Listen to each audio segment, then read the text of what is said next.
It doesn't flow easily because we have to use and hold in our working memory, look at one thing, take the word, and then look at the colour, and then respond in the appropriate way. Working memory is enabling us to make the choice, but I think what you'll have found is that sometimes you stop because you are ready to actually say the colour first, because the colour comes over as stronger. Working memory is what holds the information together within the classroom and enables us to store information, decide which is the right piece of information, and put that appropriately where we need to put that. Working memory is also that piece of the cognitive process that reminds us and tells us about what we're doing at a particular time. And it's a chemical reaction.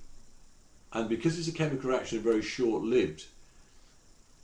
when it disappears, it's gone. And that's when learners go off task, or when learners forget what they're doing, or when they make a mistake, the most likely thing is that it's working memory which is turned off, in the same way that when you were responding to the colours and the words, and that sometimes you either stopped yourself or you came back with a response which wasn't quite the right response, then in terms of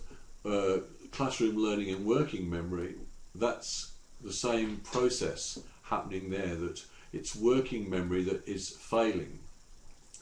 or it's disappearing. It's a chemical process. It doesn't stay with us. If we want to maintain our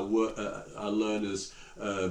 so they can stay on task, so they can know exactly what they're doing, so that they are able to achieve the task that we're setting them, then having methodologies which support working memory will enable us to become more successful teachers and reduce the catastrophic loss, and enable our learners to respond more effectively in terms of the classroom. In terms of where that short-term working memory fits into the whole cognitive process, here I've attempted to put together a sort of a whole map of how cognition happens, with the two halves of the brain, where you've got, say, the word and the meaning, and when we want to retrieve or store that information, it needs to go through short-term and particularly working memory.